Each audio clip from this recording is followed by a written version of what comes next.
नमस्कार दोस्तों, मैं हूं अर्पित और एक बार फिर से आपका स्वागत है। बड़ी खबर सामने आ रही है कि सुप्रीम कोर्ट में सुनवाई के दौरान chief justice of India Sanjeev Khanna ने एक ऐसा फैसला लिया है जिससे हमारे non biological PM Modi ji और उनके स्वघोषित चाणक्य गृह मंत्री अमित शाह की सिट्टी पिट्टी गुम हो गई है।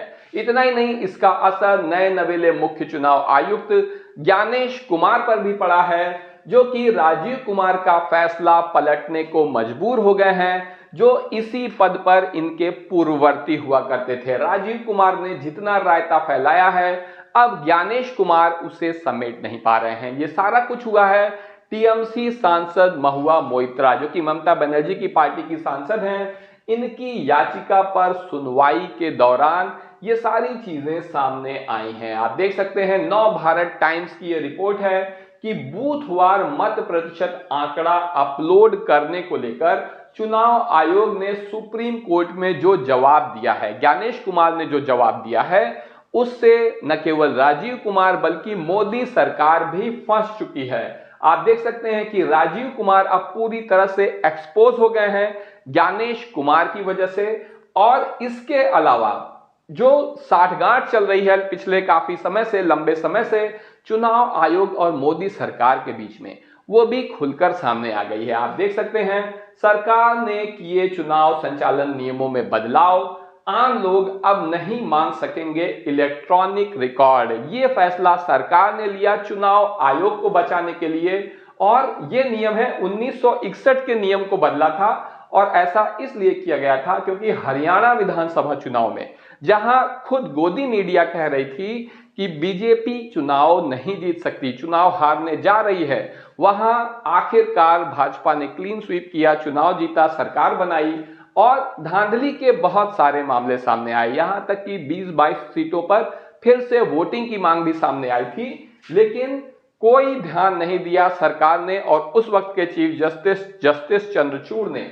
आप देख सकते हैं, यहां पर हाई कोर्ट ने चुनाव आयोग को इलेक्ट्रॉनिक डेटा महमूद प्राचा को सौंपने का आदेश दिया था। और महमूद प्राचा सुप्रीम कोर्ट के वकील हैं। इन्होंने हरियाणा हाई कोर्ट में याचिका दायर की थी कि अगर चुनाव आयोग कुछ नहीं कर सकता, कोई भी मांग नहीं स्वीकार कर रहा है, कम से कम हमें इलेक्ट्रॉनिक डेटा ही मुहैया करा दे, जो कि कानूनन अधिकार है इनका।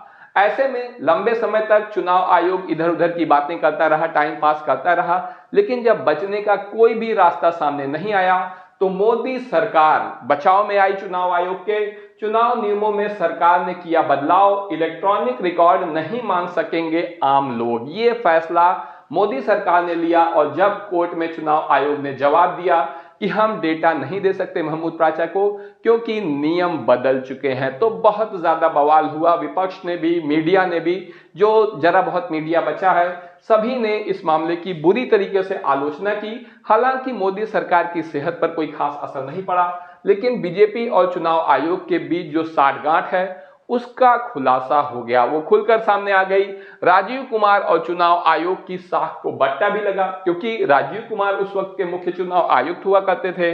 महाराष्ट्र चुनाव के समय 6 महीने में 40 लाख वोटों के बढ़ जाने और आखिरी घंटे में 76 लाख वोटिंग को लेकर राजनीतिक दलों के मन में संदेह पैदा हो गया। तो राष्ट्रीय राजनीति पर इस सबका ये प्रभाव पड़ा था। हालांकि राजीव कुमार तो रिटायर हो गए, आप सभी को पता है।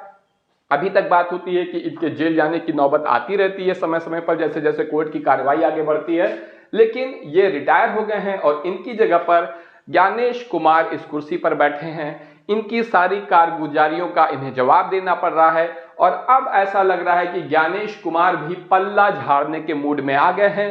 राजीव कुमार को अब ये और डिफेंड नहीं कर पा रहे हैं। ज्ञानेश कुमार ने जो फैसले लिए हैं उससे अभी तक ये उम्मीद दिख रही है कि ज्ञानेश कुमार के मुख्य चुनाव आयुक्त बनते ही ईपीआईसी नंबर को लेकर जो बवाल हुआ है, ये पहले भी होता था, लेकिन सामने आया ज्ञानेश कुमार के समय में, राजीव कुमार के समय में कुछ सामने नहीं आता था। ज्ञानेश कुमार की तरफ से वोटर लिस्ट समेत इलेक्शन कमीशन की कई खामियों को सुधारने के दावे भी किए जा रहे हैं, जिसमें से नई वोटर लिस्ट जनरेट करना और वोटर आईडी को आधार से लिंक करने का फैसला अच्छा माना जा रहा है। खुद विपक्ष भी इसका स्वागत कर रहा है कि ये अच्छी चीजें हैं। वहीं चीफ जस्टिस ऑफ इंडिया ने ऐसा फैसला लिया है जिससे ये तय हो गया है कि चुनाव में अब किसी की भी मनमानी नहीं चलेगी। और ये सब कुछ हुआ है महुआ मोइत्रा की याचिका पर, जहां ज्ञानेश कुमार ने याचिकाकर्ता से सहयोग करने का वादा दिया है। और ये तीनों जस्टिस हैं जो इस मामले में सुनवाई कर रहे हैं, इनकी पीठ सुनवाई कर रही है। और बूथवार मत प्रतिशत आंकड़ा अपलोड करने को लेकर यहां पर ज्ञानेश कुमार ने बड़ा फैसला लिया है। आपको बता दें, पीठ इस याचिका पर सुनवाई कर रही है। मामला क्या है?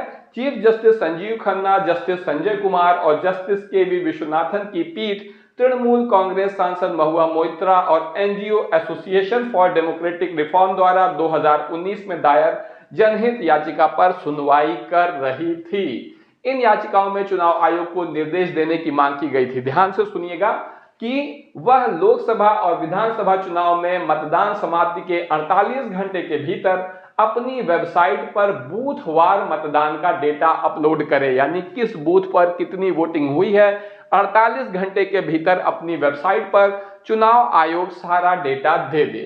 चुनाव आयोग की ओर से पेश वरिष्ठ अधिवक्ता मनिंदर सिंह ने कहा कि मुख्य चुनाव आयुक्त ज्ञानेश कुमार इस मुद्दे पर चर्चा करना चाहते हैं। राजीव कुमार ने साफ इनकार कर दिया था। उन्होंने ये भी कहा, जो एडवोकेट है मनिंदर सिंह, उन्होंने कहा कि अब एक नए मुख्य चुनाव आयुक्त हैं, याचिकाकर्ता उनसे मिल सकते हैं और इस मुद्दे को सुलझाया जा सकता है। चीफ जस्टिस ने कहा कि याचिकाकर्ता चुनाव आयोग के समक्ष प्रस्तुति दे सकते हैं और आयोग उन्हें सुनवाई का अवसर देगा। प्रस्तुति 10 दिनों के भीतर की जाए, यानी कि समय सीमा भी बांध दी, नहीं तो अनंत काल तक ये मामला चलता रहता। इस मामले में चुनाव आयोग बहुत माहिर है और राजीव कुमार के जाते ही अब चुनाव आयोग के सुर बदल गए हैं। ज्ञानेश कुमार ने मोदी सरकार को किस तरीके से फंसा दिया है, आप देखिए। पिछले साल चुनाव आयोग ने सुनवाई के दौरान एनजीओ की इस मांग का विरोध किया था और कहा था कि यह किसी भी हालत में संभव नहीं है। लेकिन ज्ञानेश कुमार ने राजीव कुमार के फैसले को पलटते हुए प्रधानमंत्री मोदी और अमित शाह को फंसा दिया है। कैसे फंसा दिया है? क्योंकि इसका प्रभाव क्या होगा, आप देखिए कि अगर 48 घंटे में चुनावी डेटा बूथवार सामने आ जाएगा तो चुनाव की निष्पक्षता पहले से अधिक हो जाएगी। इतना ही नहीं, सबसे अहम बात यह है कि अब आम आदमी चुनावी डेटा को देख पाएगा। ऐसे में चाहकर भी ना तो इलेक्शन कमीशन कोई खेल कर पाएगा और ना ही मुख्य चुनाव आयोग। तो बंगाल विधानसभा चुनाव में किसी किस्म का खेल होने की संभावना अब दूर दूर तक नजर नहीं आ रही है। बंगाल में भाजपा और उनके चाणक्य का खेल चल नहीं पाएगा। और अब बड़ा सवाल ये उठता है कि क्या सुप्रीम कोर्ट के आदेश को पलट के और विपक्ष की हर बात को अनसुना करके अमित शाह ने अपने करीबी ज्ञानेश कुमार को इस कुर्सी पर बिठाकर अपने ही पैर पे कुल्हाड़ी मार ली है? क्योंकि कम से कम प्रधानमंत्री मोदी तो उनसे ये सवाल जरूर पूछ रहे होंगे। इस पूरे मामले में आपका क्या कहना है, कमेंट करके जरूर बताएं। वीडियो को लाइक करिए, चैनल को सब्सक्राइब करिए और अपने दोस्तों के साथ शेयर करना ना भूलिए। अभी के लिए बस इतना ही। धन्यवाद।